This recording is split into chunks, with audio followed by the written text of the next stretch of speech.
Ram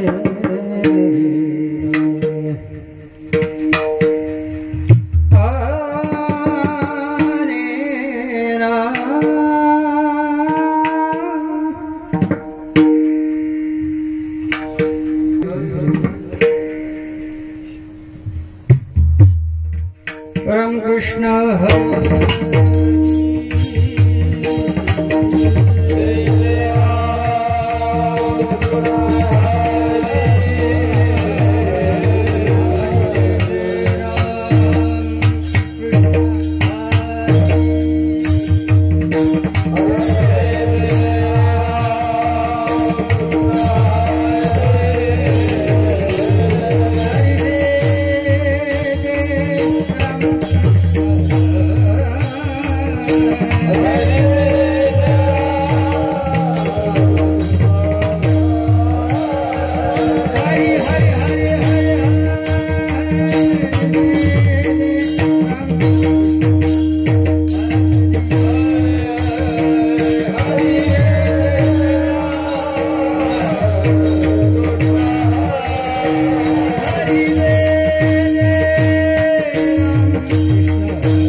Hello.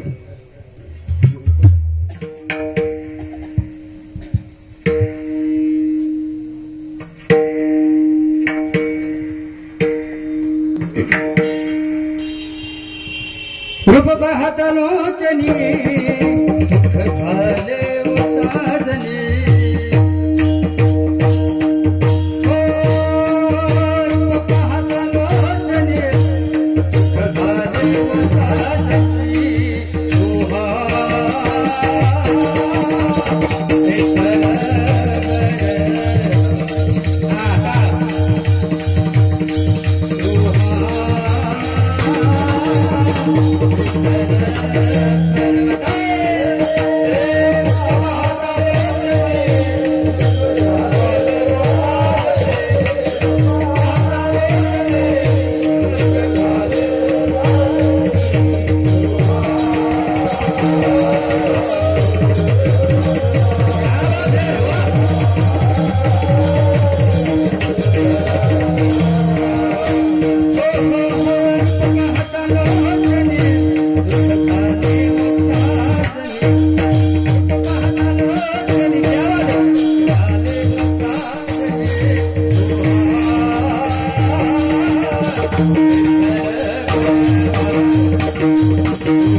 बळ्याचे अंकित आम्ही झालो बळीवंत, आम्ही झालो बळीवंत, आम्ही झालो बळीवंत.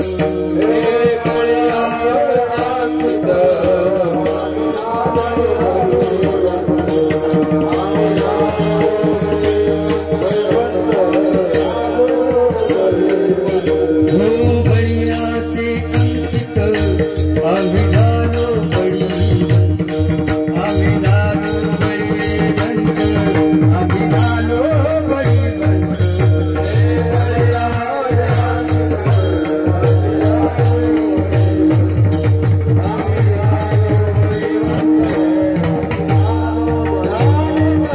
लाथाडीला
बळ्याचे अंकित आम्ही झालो बळीवंत, बळ्याचे अंकित आम्ही झालो बळीवंत, लाथाडीला हा संसार किला षडवर्मीचा मार. जन तन धन जन तन धन केले कृणत्व ही समान, लाथाडीला हा संसार किला षडवर्मीचा मार. तुका म्हणे आता आम्ही मुक्तीची लाथाडीला हा संसार केला षडवर्मीचा मार. विठाला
स्वर्गवास झाल्यानंतरही एवढे हारे भेटतील की नाही वाटले.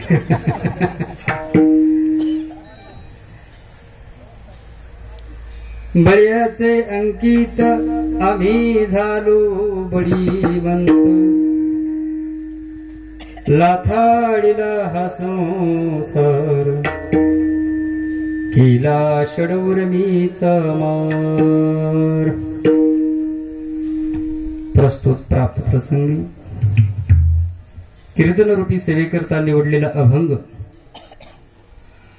महान भगवत भक्त संत सम्राट विश्ववंद्य महाराष्ट्र भूषण श्रीमंत श्री जगद्गुरु तुकोबारायांचा 4 चरणाचा उत्कृष्ट असा भगवत भक्ताचे काही अंतरंग लक्षण सांगणारा अभंग आजच्या सेवेकरता निवडला आहे. विठाला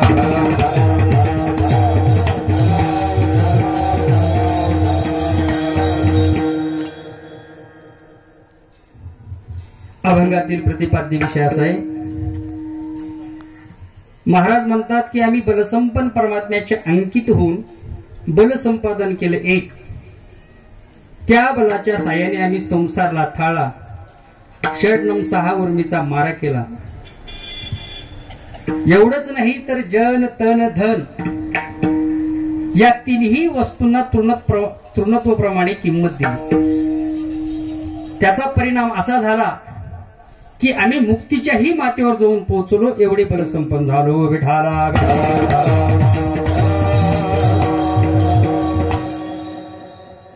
सेवेला प्रारंभ करण्यापूर्वी अखिल कोटी ब्रह्मांड नायक भगवान श्री पंढरीश पांडुरंग परमात्म्याला एकदा नमन करू आणि आपल्या सेवेला आपण प्रारंभ करू. पांडुरंग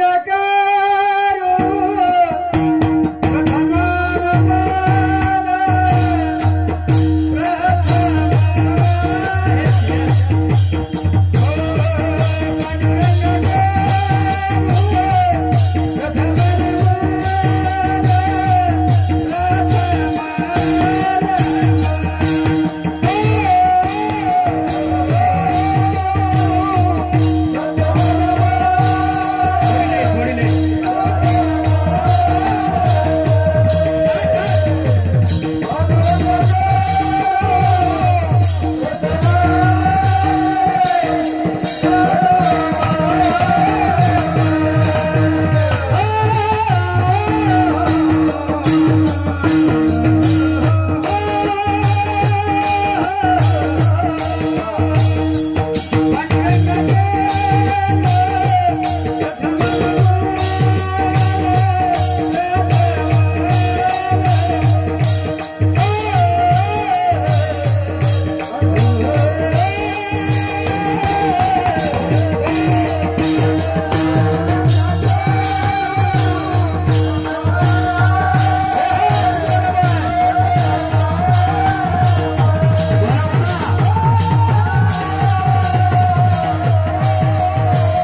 गप्पा पाजासाठी वा क्या बात आहे जीव ओवाळून टाका वाटतं तुकाराम बाबा बहुत बढिया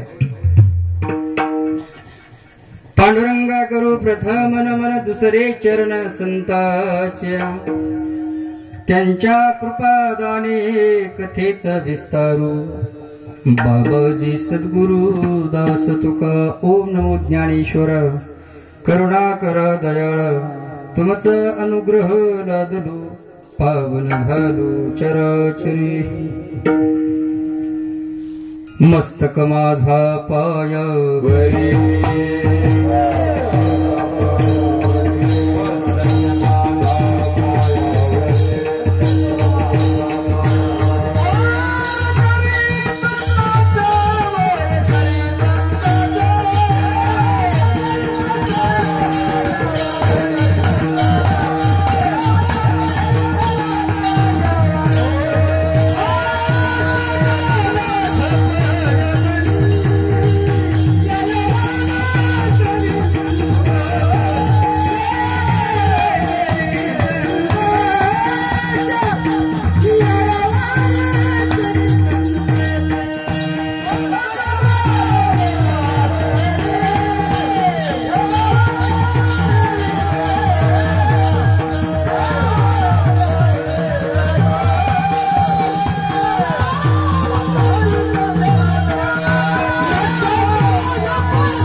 मस्तक माझा पायावरी या वारकरी संतांच्या जयांचे केल्या स्मरण होय सकळ विद्येचे अधिकरण तेची बंधू श्रीचरण श्री गुरूंचे ते नमस्कारणे आता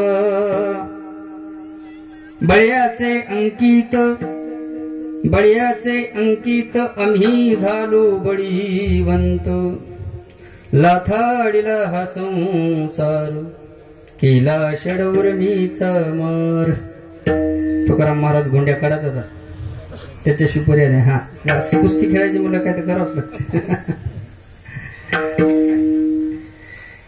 अनंत कृपा विभूषित विश्व कल्याण मूर्ती अकारण विकारण करुणा वरुणालय अखिल गुणनिधान रुक्मिणी प्राण संजीवन जगत आधार भगवान श्री पांडुरंग परमात्म्याच्या असीम कृपाद्वारे कैवल्य ज्ञान चक्रवर्ती विश्वमौली ज्ञानोबाराय जगद्गुरु तुकोबाराय आदि करून सर्व संत महंतांच्या असीम कृपाद्वारे संपन्न होत असलेला आपला भव्य दिव्य स्वरूपाचा भक्ती उत्सव आणि या भक्ती उत्सवामधील आजच्या 4थ्या क्रमांकाच्या दिवसाची सेवा माझ्याकडे आलेली सर्वांना ज्ञात आहे सेवा किंवा निमित्त कशासाठी आहे सेवेचं काय मुख्य प्रयोजन आहे हे सर्वांना ज्ञात आहे भगवान श्री राधे श्यामच्या कृपा आशीर्वादाने आदरणीय वंदनीय पूजनीय आमची मोठे गुरुबंधू गुरुवर्य म्हटलं तरी काही हरकत नाही आणि आपल्या सर्वांचे गुरुस्थान असणारे पूज्य महाराजजी यांच्या अथक परिसराने या ठिकाणी गेल्या अनेक वर्षापासून त्यांनी जी साधना केली त्यांनी जो संकल्प केला त्या साधनाद्वारे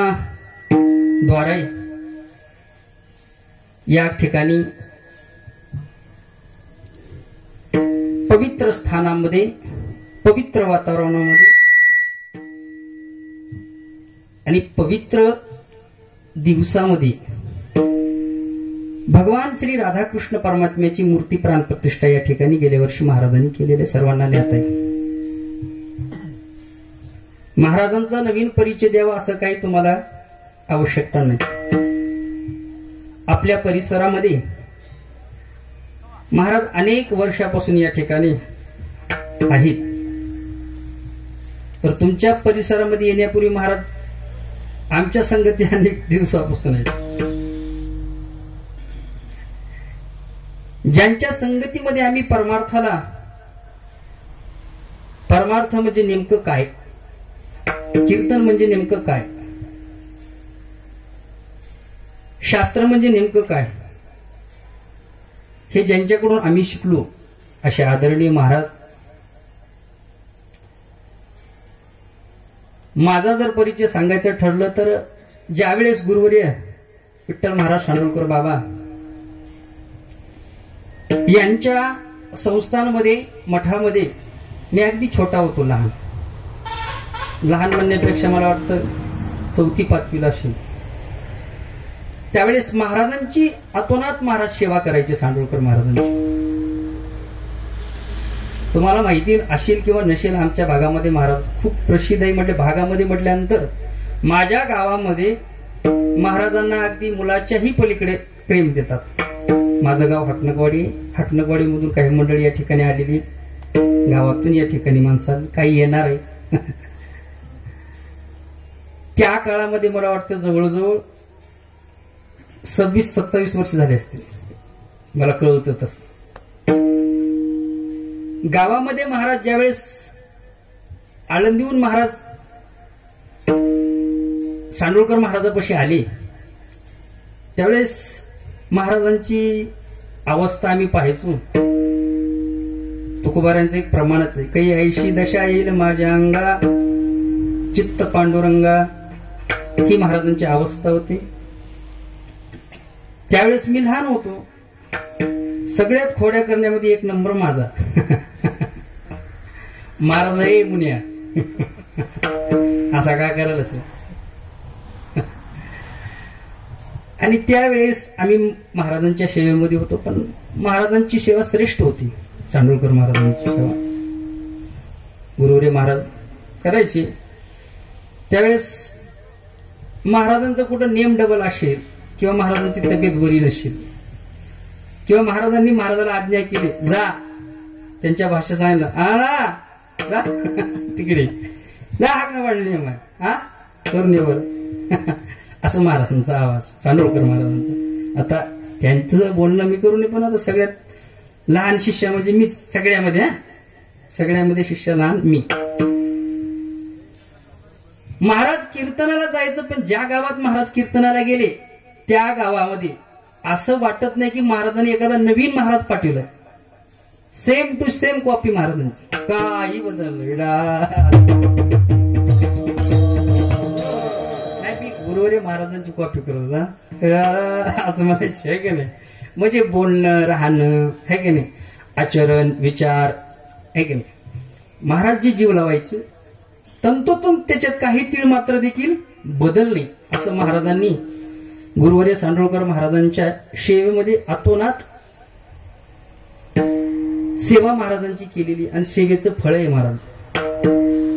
आता मी त्यांच्या पुढे काय बोलाव सांगा बरं. आता ज्यांचे कीर्तन आम्ही ऐकून मोठे झालो आहे का नाही. आता हे कसं झालं सांग का तुम्हाला, सूर्यप्रकाशापुढे आम्हाला दिवा लावल्यासारखं व्हायला आहे का नाही. आता मी थांबल्या त्यांनी हार घातल्या, त्यांना पाहिल्यानंतर माझ्या मांड्या इटल करू लागल्या. पण असू द्या आता, इटल काय आपलंच लेकरू सांभाळ. कारण कसं असते, विद्वाना पुढं आचरणावना पुढं एखाद्याने शानपण करू नाही. तसं महाराजांचं जीवन या परिसरामध्ये अतोनात परिश्रम करून महाराज सेवा फार केली. महाराजांचं प्रेम सर्वांना माहिती. दोन्ही नावामध्ये काय प्रेम कमी, आनंद म्हटलं तर आनंद घेऊ शकता, प्रेम म्हटलं तर प्रेम तेवढेही घेऊ शकता आहे का नाही. असं कोणीही म्हणणार नाही की महाराजांनी कधी रागवणार, पण ज्याच्यावर अतोनात प्रेम आहे त्यालाच, त्याच्या व्यतिरिक्त कुणाला रागवणार नाही. अगदी माझ्या दृष्टीस पाहिलं तर आता महाराजांचा माझा जवळजवळ 20-25 वर्षाचा संबंध आहे. पण मध्ये काही गॅप पडला, मी आळंदीत गेल्यामुळे. महाराजांचं स्तुती करत नाही मी. महाराजांचा स्वभाव म्हणजे अगदी बिलकुल निस्वार्थ. चोर आहे, डाकू आहे, पुढला आपल्याला टोपी घालून जाणार आहे, नेमकं ह्याच्या अंतःकरणात काय हे काही समजत नाही. माझ्यापेक्षा हा पंडित आहे, माझ्यापेक्षा हा कमी, माझ्यापेक्षा हा खूप शिकलेला नाही, माझ्यापेक्षा त्याला काही कीर्तन जमत नाही, असं महाराजांच्या मनात कधी येईल? अहो, वर्ष 6 महिने झालं तरी आळंदीत गेल्यानंतर तू महाराजाच्या पुढे पाया पडत नाही एकमेकाच्या. पण महाराजांचा स्वभाव नम्र आहे. महाराज साधू कसा असावा, महात्मा कसा असावा, हे जर तुम्हाला जाणून घ्यायचं असेल तर महाराजांचं जीवनचरित्र तुम्ही जाणून घ्या. मी स्तुती करत नाही, तुम्ही सर्व जाणून घेता, है की नाही, याच्यात काही शंका नाही. असं महाराजांचं गोड प्रेम आणि सतत मला त्यांचा सहयोग असतो. सतत ते मला सांगत असतात फोनवर. मला अगदी त्यांना वाटत नाही की बाबा हा लहान आहे काय, अगदी मोकळं बोलतात. असं नाही, असं करायचं. असं प्रेमाचा संबंध असल्यामुळे प्रेमा खातीर इथपर्यंत येण्यात आलं. कारण कीर्तन करण्याचा काही माझा मूड नव्हता, महाराजांना माहिती, येणारच नव्हतं मी मुळात. पण 2-3 वेळेस महाराजांना अशी चकली दिल्यामुळे महाराजांचा आता त्यांना वाटू नये, हे की नाही. काही घरगुती अडचण असल्यामुळं माझाही घसा बाहेर आवाज पडत नाही स्पष्ट देखील. आनंदाच्या भरात होतो आनंद महाराजांचं कीर्तन करण्यासाठी. पण प्रारब्ध योग असा येतो कधी कधी काही गोष्टी त्याला पर्याय नसतो महाराज.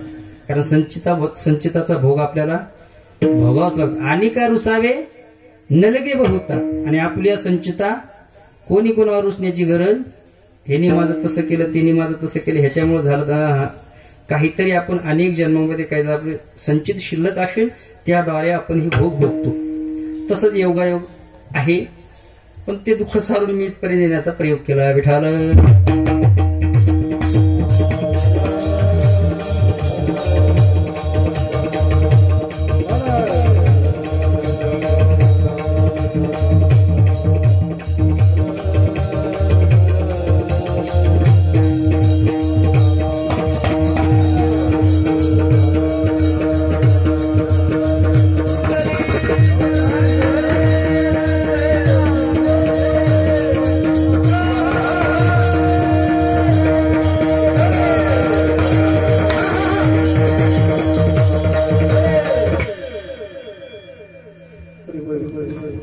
भगवान राधे श्यामच्या कृपाशीर्वादाने आपल्या पवित्र भूमीमध्ये गेल्या 3 दिवसापासून अगदी भव्य दिव्य स्वरूपामध्ये महाराजांच्या नियोजनामध्ये संयोजनामध्ये या ठिकाणी ही सेवा संपन्न होत आहे. हार गोड आणलाय तुम्ही, काढू वाटत नव्हतं, पण माझी तब्येत बी नाही ना. मी उद्बत्तीच्या पण हार झाला बोला मोठा माझ्या वजनापेक्षा. त्यामुळे मी झट दिशा काढा. बराच वेळ झाला काढावं म्हटलं, जरा बोलाय मोकळं होईल. वा ती मग अशी फोनवर बोललीच ते मला हार घेऊन येतोय म्हणून. अप्रतिम हार आणला तुम्ही, मनस्वी धन्यवाद तुमचं. मुद्दा हा आहे की गेल्या 3 दिवसापासून भव्य दिव्य स्वरूपामध्ये आपली सेवा संपन्न होत आहे. वरुण राजाने काही विघ्न आणल्यामुळं नावीलाज आहे आता त्याच्या पुढे, आहे की नाही. हा, ते आपल्या हातात आहे का? हा, नाही ना. आपल्या हातात असतं त्याला म्हणून थांबवा. बरं, इतकी भुरटे आपण किती थांबवू शकत नाही. नेमकं कीर्तनात बसलो आपण तरी लोकांचे आपले हात म्हणल्यावर आपलं थांबू शकेल का? त्यासाठी नाही सांगणार, आहे की नाही. कारण वरुण राजा गेल्या वर्षी पण असाच योग घालता. नेमकं मी कीर्तनाला आलो आणि माझ्याच कीर्तनाला असं का घडते मलाच कळत नाही. काय येऊ द्याचं काय नाही काय म्हणतो. महाराजांना फोन केला मी, असं का घडते. इतकं सुंदर वातावरण आहे की नाही. भरपूर लोकसंख्या गेल्या वर्षीपेक्षाही, आहे की नाही, येतात. सांगायचा मुद्दा असा की जरी वरुण राजाने अवकृपा केली असेल तरी तुम्ही महाराजावर अवकृपा करू नका. सगळ्यांनी महाराजावर प्रेम करताना सर्वजण, हो की नाही, खरं सांगा. हा, करताना सर्व प्रेम. मग त्या प्रेमा खातीर महाराजांना सर्वांना सहकार्य केलं पाहिजे का नाही. आता महाराज म्हणजे कसं आहे, लेली झोली निघाली, जिधर जाओ उधर आगे ना पीछे, है का नाही. हा, काय का. आणि वास्तविक पाहिलं तर मी कीर्तन करणार थोडं महाराजावरच बोलतो, थोडा अवघराव त्या विषयाला, है का नाही. बोलतो पण मला असं त्यांनी काही मला सांगितलं नाही. गेल्या वर्षी काही बोललो नाही मी. एवढं मोठं महाराजांनी या ठिकाणी भगवान राधेश्यामचं मंदिर स्थापना केलेली आहे. आता नुसतं मंदिरच झालेलं आहे का नाही? मग त्याला काय आता आश्रयची गरज आहे का नाही? आता एकेकाने जर एक एक टाकून दिलं स्लॅब 10-10 लाखाचं होऊन जाईल ना महाराज, का नाही? कारण हे काय महाराजासाठी करत नाही, हे सगळं आपल्यासाठीच आहे का नाही? मग सांगायचा मुद्दा की आपल्या मठाला, आपल्या संस्थानला, आपल्या सत्याला सगळ्यांनी सहकार्य करा. जितकं प्रेम करता तितकं सहकार्य जास्त करा. कारण चांगल्या कामाला दिलं तर त्याच्यात चांगलंच होणार ना, आणि हातबटीला दिल्यावर वाईटच होणार ना, बरोबर आहे का नाही? हे कुठं चालले? सत्कर्माला चालले. अन्नदान करणे, ज्ञानदान करणे हे सत्कर्माला आहे. तसं महाराजांना सर्वांनी सहकार्य करा, हीच विनंती आहे. मी काही सांगू नये, तुम्ही काय केल्याशिवाय राहणार नाही का? करणार ना? हा, नक्की करा. सांगायचा मुद्दा, आजच्या 4थ्या दिवसाची सेवा आहे. अभंग सर्वांच्या परी जरी नसला तरी अर्थ मात्र त्याच्यातला मी सांगतो, है का? अभंगातील मी सरळ सरळ अर्थ तुमच्या पुढे मांडला. तर अभंगातील महत्वाचे विषय प्रस्तावना अशी की जगद्गुरु तुकोबाराय म्हणतात, आम्ही बलसंपन्न परमात्म्याचे अंकित झालो. थोडा विकू द्या आणि गेन द्या, थोडा म्हणजे स्ट्रॉंग करा आवाज. या अभंगातून श्रीमंत श्री जगद्गुरु तुकोबाराय संत महात्म्यांचे अंतरंग लक्षण सांगतात. 2 प्रकारचे लक्षण आहेत. एक बाह्य स्वरूपाचं लक्षण आणि दुसरं अंतरंग लक्षण. बाह्य आणि अंतरंग हे 2 लक्षण आहेत. मग जगद्गुरु तुकोबाराय स्वतःचं लक्षण सांगत नाहीत जगापुढे, तर सकल संतांचं लक्षण या अभंगातून सांगतात. संत कुणाला म्हणावं आणि असंत कुणाला म्हणावं, या अभंगातून तुकोबाराय अनुभव प्रकट करतात. स्थिती प्रकरणातला हा अभंग आहे. पण मनुष्याच्या दृष्टीने जर पाहिलं तर संतांना आपण जसं समजतो तसे ते नसतात, आणि ते जसे असतात तसे आपण त्यांना समजू शकत नाही. असं का बरं घडावा? की त्याचा कारण असे की आपण अंतरंग लक्षण जाणण्यापासून अनभेद्य आहोत, आणि संत मात्र बहिरंगावर ठरू शकत. काय कळे जना अंतरीचे हे प्रमाण. महाराज स्पष्ट सांगतात, काय कळणार आहे त्यांच्या अंतःकरणातलं आपल्याला कळू शकत नाही, तिथे संतत्व आहे. हो, मग कळू शकत नाही म्हटल्यानंतर कळून घ्यायचं नाही का? समजून घ्यायचं नाही का? संतांना समजून घ्या, पण अवघड आहे, कठीण आहे, दुस्तर आहे, फार पलीकडे. अगदी ज्ञानेश्वरीच्या भाषेत सांगायचं ठरलं तर ज्ञानोबाराय म्हणतात, आगा राजत्व नव्हती अंगा आणि राय राय पण काय भोगी. हो, ज्ञानोबाराय सुंदर असं उदाहरण दिलेलं आहे. अरे बाबा, एखाद्या माणसाला तुम्ही जर प्रश्न केला,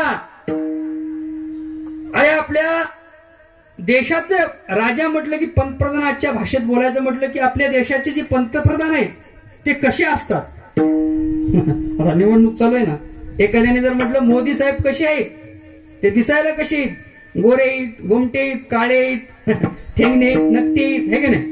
ते काय खातात, काय पेतात, कसं बोलतात, कुठे जातात, असं जर तुम्ही प्रश्न केला, त्यांची खोली कोणती आहे, त्यांची गाडी कोणती आहे, बरं त्यांना सुरक्षा कर्मचारी किती आहेत, असं जर एखाद्यानं मोदी साहेबाविषयी माहिती दे म्हटलं, आणि तो जर धडाधड मोदी साहेबाविषयी देऊ लागला माहिती 2-4 मंडळीमध्ये थांबून, आणि त्याला पुन्हा प्रश्न केला, ज्या मोदी साहेबाचं तू एवढं स्तुती करतो, वर्णन करतो, माहिती देतो, तू कधी काळी पंतप्रधान झालास का? ते मोठ्या नावाला पंतप्रधान. माझ्या गावामध्ये मी 9दा ग्रामपंचायतला निवडणुकीला थांबलो. 9दा माझं डिपॉझिट जप्त. तुम्हाला करंट लागलं नाही म्हणजे ज्याचं 9दा डिपॉझिट जप्त झालेलं आहे, तो जर पंतप्रधानाची स्तुती करू लागला तर तो यथायोग्य ठरेल का? हो, योग्य असेल का? नाही. मग पंतप्रधानाची स्तुती करण्याकरता काय व्हावं लागेल? बोलत चला, मुकी होऊ नका. हा बोलत चला, चालता बोलता आपल्या काय व्हावं लागेल? पंतप्रधानच. त्याच्या व्यतिरिक्त कोणी जाणू शकेल काय? तस संतांना जाणायचं म्हटलं तर काय व्हावं लागेल? संताच्या व्यतिरिक्त कोणीही जाणू शकत हो महाराज. ज्यांनी कधी आळंदी पाहिली नाही, आयुष्यात कधी हरिपाठ वाचला नाही, कधी ज्ञानेश्वरी पाहिली नाही, कधी गाथा पाहिला नाही, कधी तीर्थयात्रा केली नाही, कधी संत संगती केली नाही, आणि तो संतांना जाणू शकेल? नाही जाणू शकत महाराज.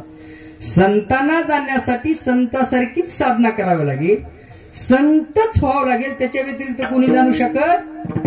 ओ ते संत प्रमाण आठवते कोणाला? तुका म्हणे अंगे व्हावे ते आपण, तुका म्हणे अंगे व्हावे ते आपण,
मी पण तसंच म्हटलं होतं एकदा, बहुत उघड जरी. एकानं मला सांगितलं ते नाही, संताचा महिमा म्हण्या एका वारकऱ्याने. मी म्हटलं आता संताचा म्हणतो बा, कुठं चुकलं तर असं काय होईल, आहे का नाही? हा ना.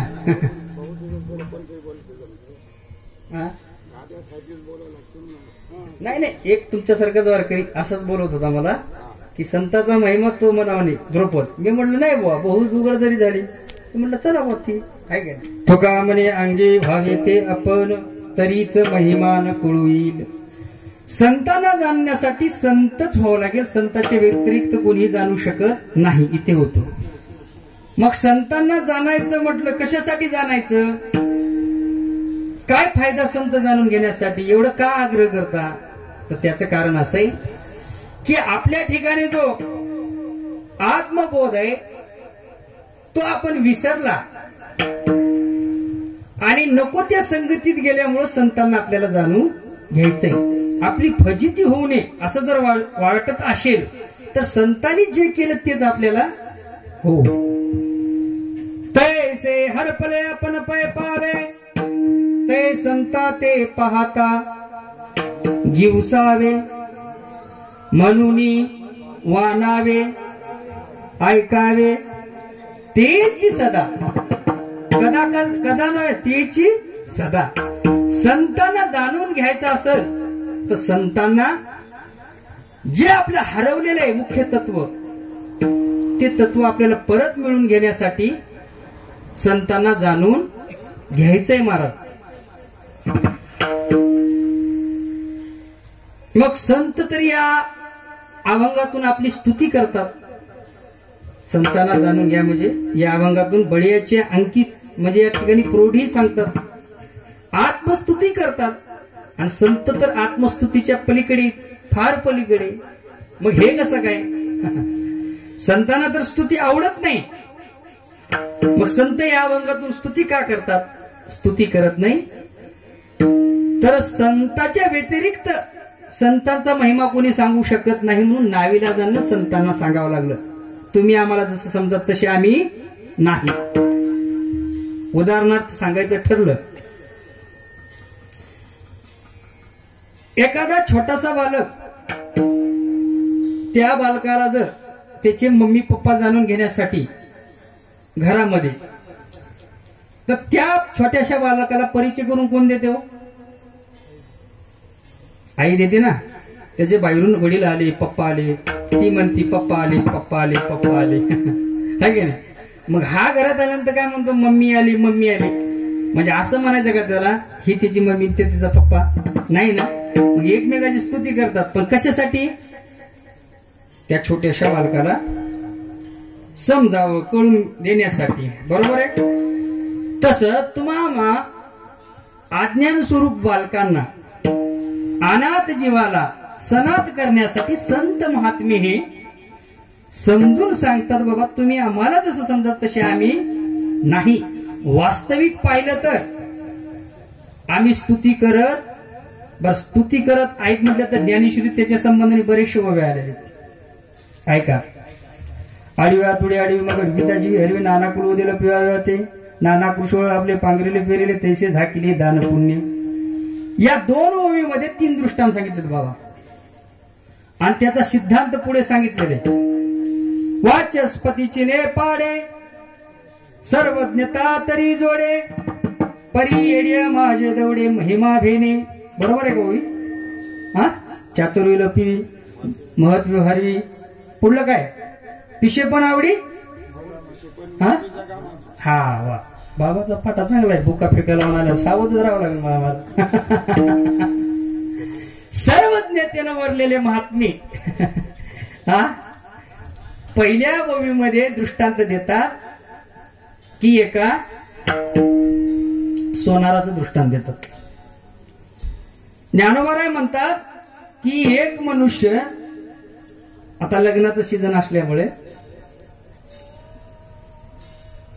एका जावयाला त्याच्या सासरवाडीमध्ये आमंत्रण आलं की जावई बुवा असं असं आपल्या घरामध्ये विवाह सोहळा आहे, तर तुमच्याकडे अमुक अमुक कामगिरी देण्यात येते. ठीक आहे, काय हरकत नाही, द्या. कोणती?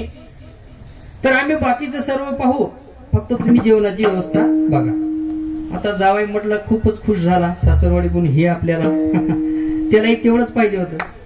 जावाई पण आता लग्नाची तारीख आहे. हा झालं लग्न, आता काय नाही. हे लग्नात काय कीर्तनात काय लग्न होतच असतं.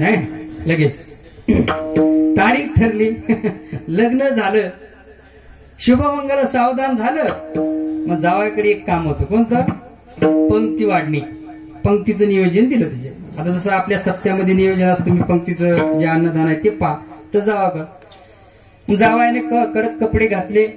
पाठीमागे त्याचे 1000 लपडे होते, पण कडक कपडे त्यांनी घातले. कडक कपडे वगैरे घातले. त्या दिवशी पोहोचला, लग्न सोहळा संपन्न झाला. पण त्यात एक मात्र गोष्ट होती. ज्या विवाह सोहळ्याला त्याच्या त्या विवाह सोहळ्यातल्या एकाही व्यक्तीकडे 1 ग्राम सोनं देखील नव्हतं. पण याच्या बोटामध्ये 5 ग्रॅमची अंगठी होती. किती? 5 ग्रॅमची अंगठी. पण तिथं आलेल्या एकाही मंडळीच्या बोटात सोनच नव्हतं, आणि त्याच्या बोटाला भलतंच डिमांड आलं, आणि त्याच्याकडे ते काम दिलं होतं. आता लग्न सोहळ्यामध्ये जेवायचं पंक्तीचं दिल्यानंतर तो तिथं पोहोचला. आता ते बोट काय गप बसे ना त्याचं. ते म्हणलं, तू बुंदी इकडे जाऊ दे, होसळ तिकडे जाऊ दे, आमटी तिकडे जाऊ दे, भात तिकडे, कळते ना अक्षण असं हे बोटाप्रमाण म्हणून लागलं. तेव्हा जेव्हा बसलेले म्हणजे जाऊन बोट माझ्या डोळ्यात तर घरून पोहायनी.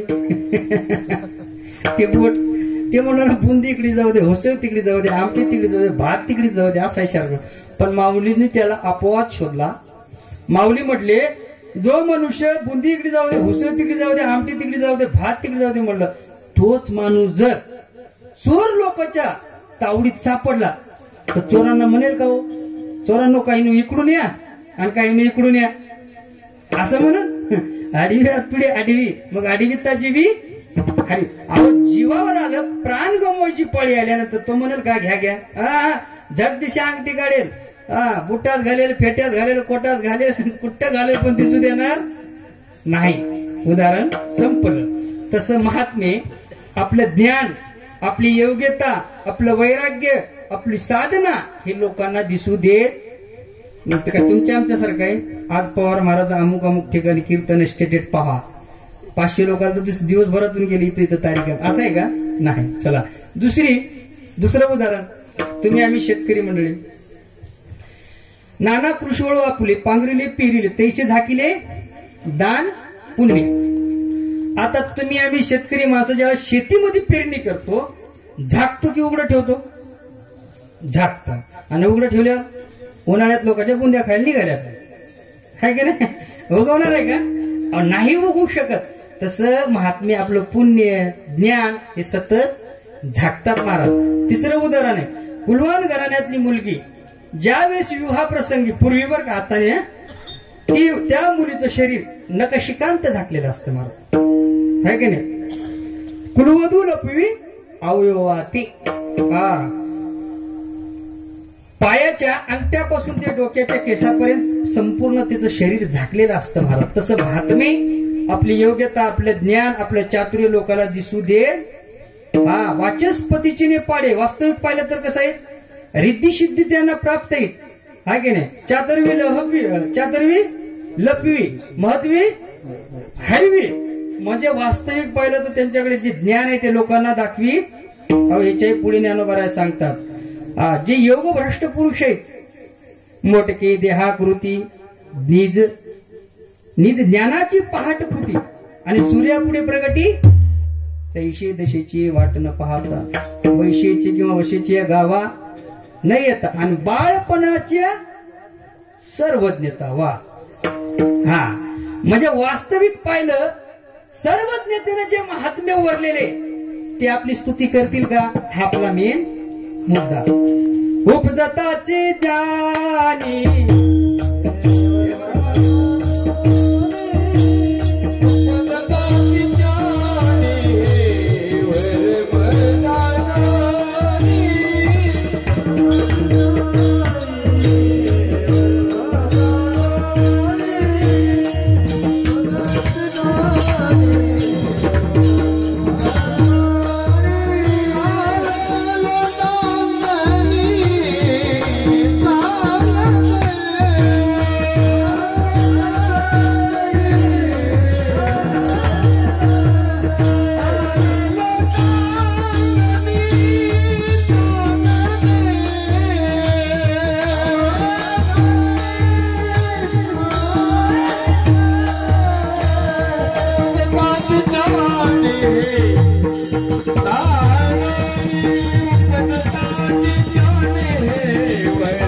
ज्ञानी हे वर्म जाणून आले लोटांगणे. मग आता त्यांना ते स्वतः आपली आत्मस्तुती गातात का? प्रोढी गातात का? वर्णन आपलं करतात का? नाही महाराज. हो. आणि जे संत असतात ते आपलं स्वतः कधी वर्णन करत नाहीत बाबा. पूज्यता डोळा न देखावी सोकीर्ती कानी नाही ऐकावी. जे संत असतात ते आपली कधीही पूजा करून घे, आपली कधीही कीर्ती ऐकून घे. आता जर पाहिलं वास्तविक जे जे युट्यूब चॅनलवर आहेत, जे संस्कार चॅनलवर आहेत, ते बाबा लोक जर पाहिलं तर ते आपली स्तुती करतात, आपला प्रचार करतात, आपला लोकप्रचार करतात महाराज. ज्यांना आपल्या जीवनातून मुक्त अवस्था प्राप्त करून घ्यायची ते कधीही प्रचाराच्या भानगडीत पडत. नेहमी सांगत असतो, आजचे कीर्तन म्हणजे दुधावरचं पाकिट आणि पूर्वीचे जे कीर्तन होतं ते आईच्या दुधाचं कीर्तन होतं. मला आता म्हणजे पाकिटवरचे कीर्तन, हे पाकिट नाही बरं का, हा दुधाचं पाकिट. तुम्ही वेगळंच म्हणता महाराज, तुम्ही फुगड चालले का? ठीक आहे ना. असं नका समजाय का नाही. म्हणजे आधी कीर्तन व्हायचे, आता कीर्तन व्हायचे, याच्यात काही बदल नाही महाराज. आता तुम्ही आम्ही आपला प्रचार करण्यासाठी नको नको ते बॅनर करतो, नको नको ती जाहिरात करतो, आहे की नाही. आपण आपली लोकांना स्तुती सांगतो. आता मीच कीर्तन झाल्यानंतर किती जणांच्या कीर्तन कसं झालं, कीर्तन कसं झालं, पटलं का नाही, आवडलं का नाही, काय झालं की नाही, बरोबर आहे का, असं म्हटले का. हा, संत जर आपली स्तुती केली असते, आपला प्रचार केला असता, तर ज्ञानोबाऱ्यांनी ज्ञानेश्वरीची किती मार्केटिंग केली असती, तुकोबाऱ्याने गाथ्याची किती मार्केटिंग केली असती. पण नाही महाराज. वास्तविक पाहिलं तर त्यांना आपली स्तुती करायची नाही महाराज. स्वतः देवच त्यांची स्तुती करतो. वाऱ्या हाती माप,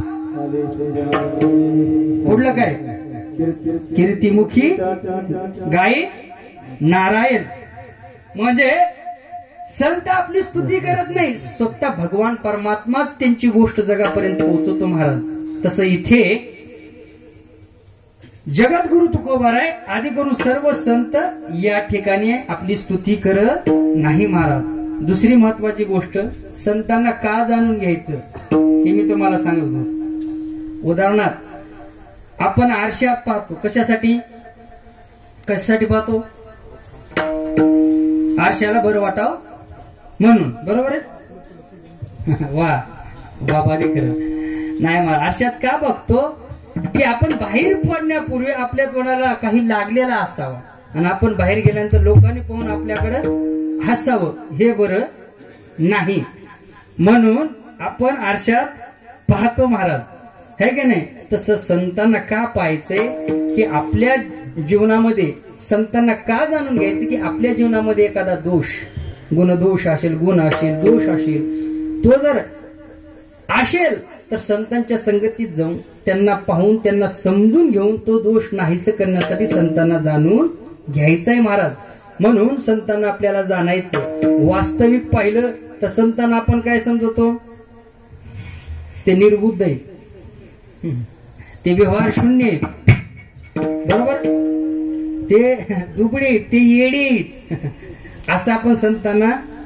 तुकोबाऱ्यांनाच लोक काय समजायचे, तुका वेडा विचारी, बरोबर आहे का. तुकोबाराला, मीराबाईला लोक काय समजायचे, वेडी. म्हणजे संतांना वेड समजायचे लोक, पण संत वेडी होते का हो, नाही महाराज. तसं वास्तविक पाहिलं की संतांना आपण समजवतो तसे ते नाही. पण याच्याही पलीकडे जाऊन सांगू,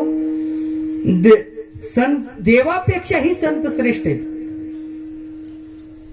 कसं, तुकोबाऱ्यांचं एक प्रमाण आहे. तुका म्हणे आम्ही देवाहुनी बळी आणि राहिलो निराळी ठेवणी आशा.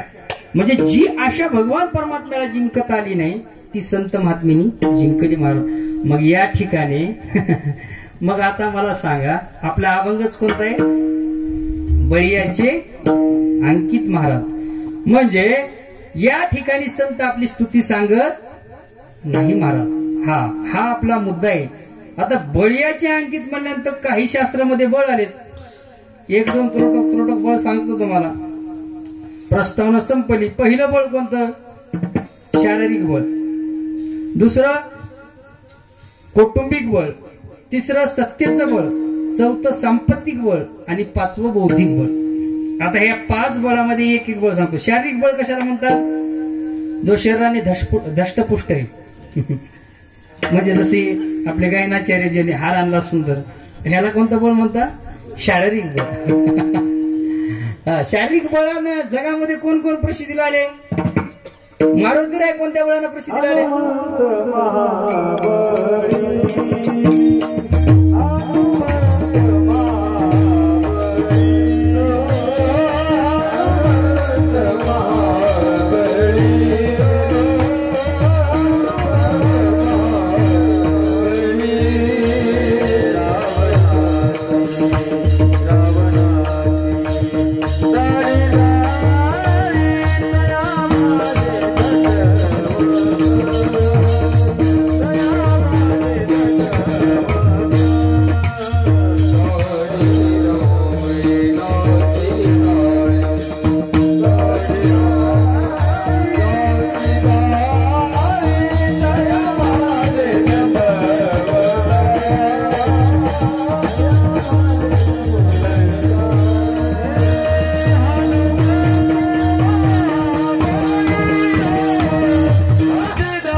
म्हणजे मारुतीराय हे कोणत्या बळानं प्रसिद्धीला आले?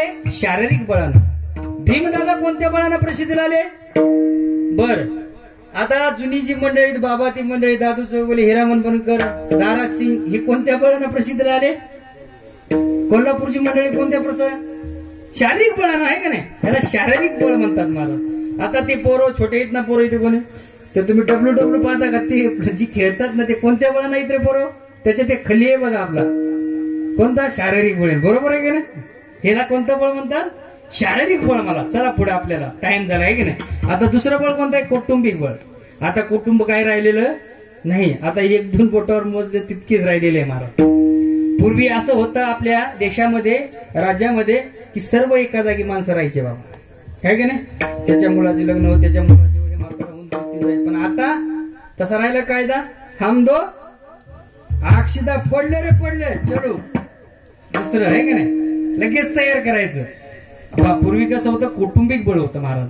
कौटुंबिक बळ, ज्याच्याकडे कौटुंबिक बळ आहे तो जगातला सर्वात श्रीमंत आहे महाराज.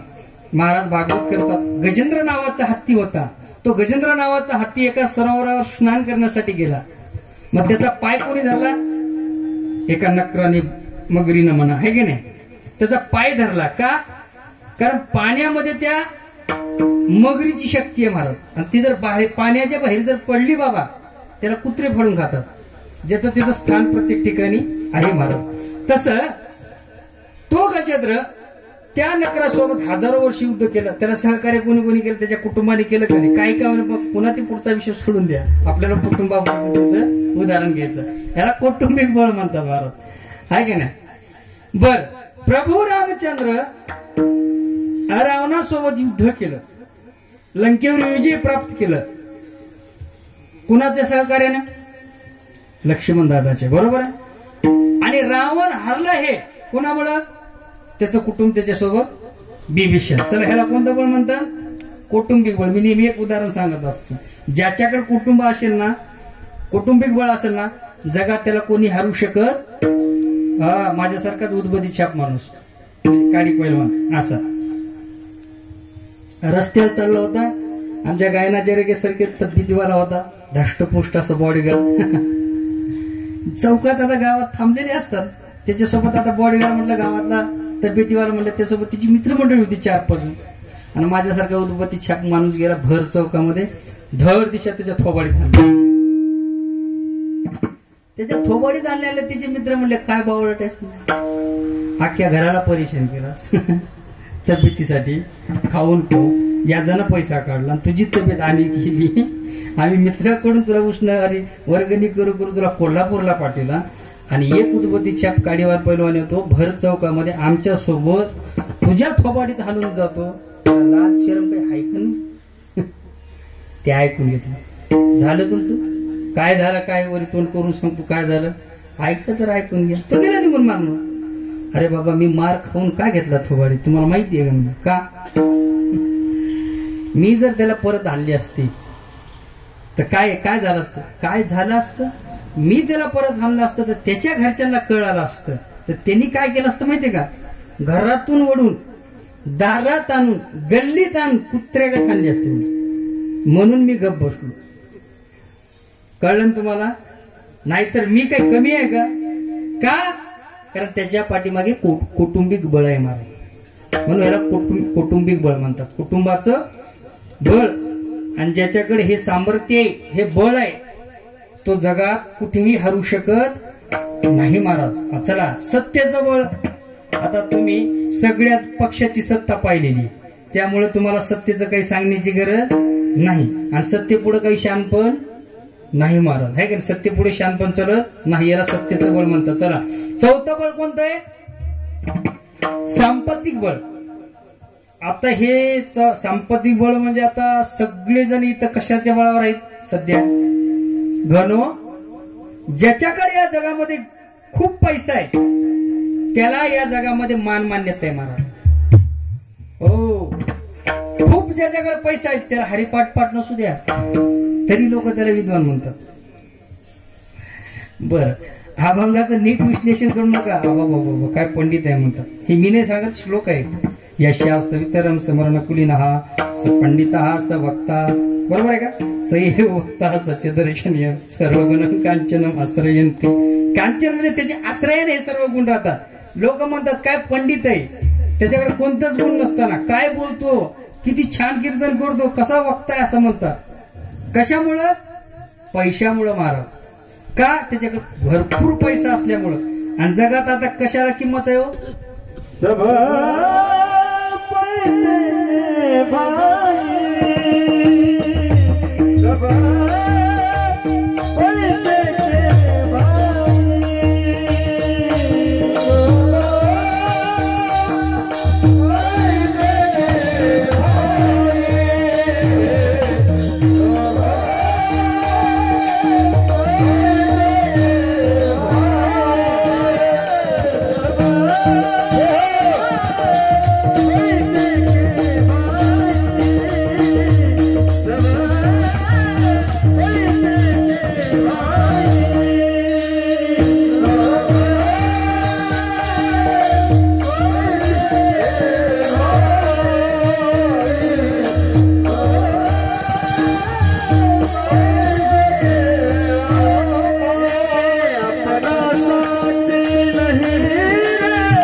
पैशासाठी ज्याच्याकडे पैसा असेल सगळे त्याच्या पाठीमागे.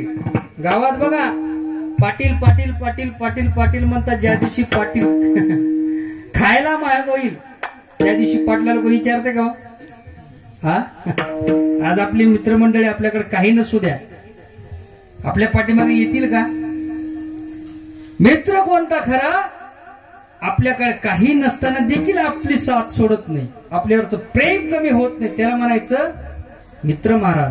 पण या जगात पाहिलं, पैसा असलं तर बहीण आपली आहे, पैसा असलं तर भाऊ आपला आहे, पैसा असलं तर नातं आहे, गोत आहे, है की नाही?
जगामध्ये आपल्याकडे भरपूर धन असेल, खूप पैसा असेल, खूप श्रीमंती असेल तर लोक आपल्याला मानतात महाराज. हो, आणि पैसा नसेल तर तुम्हाला कोणीही किंमत देत नाही. बहीण आपल्याकडे येत नाही, भाऊ आपल्याकडे येत नाही, आपल्याला भाऊ दादा म्हणत नाही, आणि बहीण देखील आपल्याकडे येत. सगळेही लोक आपल्या पाठीमागे कशासाठी येईल?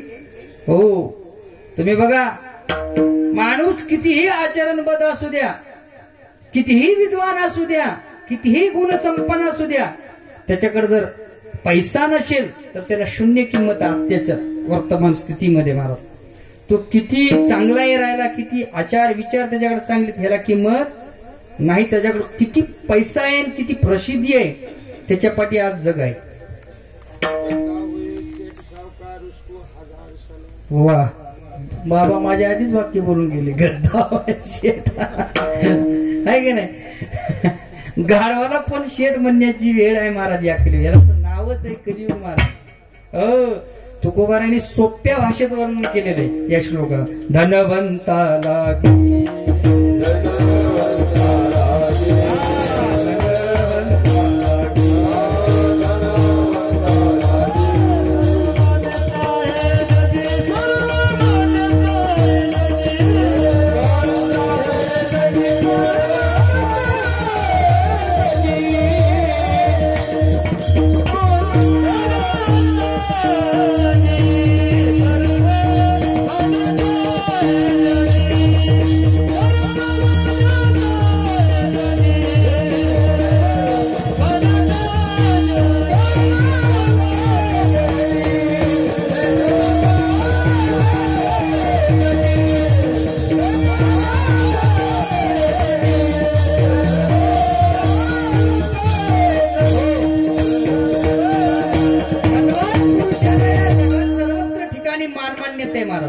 तुम्ही बघा, मोठ्या घरी जाऊन त्याच्या कुत्र्याला पण आपल्याला आवाज म्हणतो, ए इकडे या, हो म्हणावं लागते कुत्र्याला.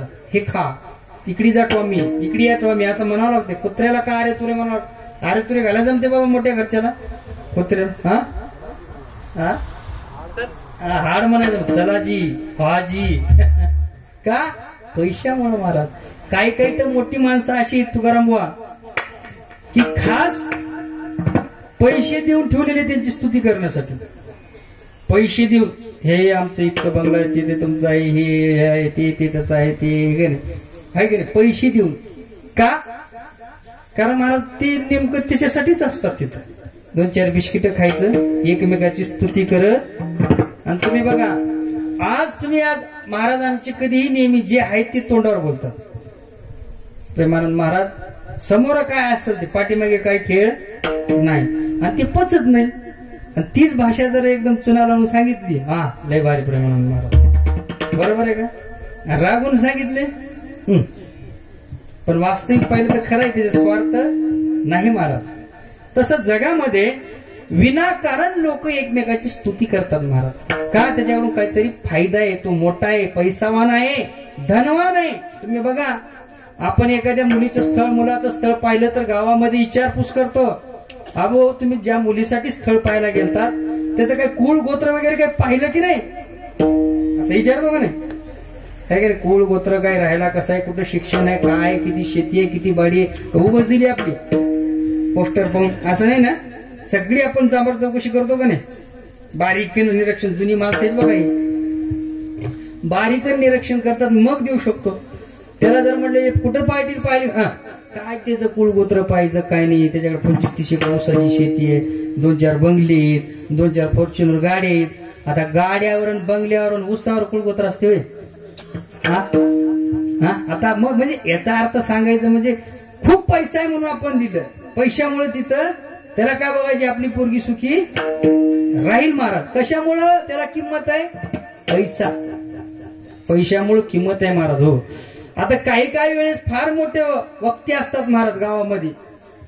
एखाद्याला जर आपण गावामध्ये एखाद्या सरपंचाला, उपसरपंचाला बोलले उद्घाटनला एखादी इमारतीचं, बोलवायचं नसते, पण बोलवायचं असतं. का बोलवायचं असतं? त्याला काही येत नसते मुळात. का? ते खूप पैसेवाला असतो. आणि दुसरी गोष्ट बोलायचं ठरलं बाबा, त्याने त्याच्यात विघ्न आणू नये, बाकी त्याचा काही फायदा नाही. बरोबर आहे का? आपण बस्त्याला जी माणसं नेतो लग्नाच्या, ती काही कामाची असतात का महाराज? काही काम नसते हो, घेणं नाही देणं नाही काय नाही. उलट आपले 2-4 हजार बिड्यात काड्यात हॉटेलमध्ये, कोणी गांज्यात फूक, कोणी बिड्यात फूक, सुपारी हायगेर मध्ये घेणं, 4-5 हजारचा भुगा करतात, 2-3 बाटल्या आणतील, काय काय कामाचे असतात काही. पण काय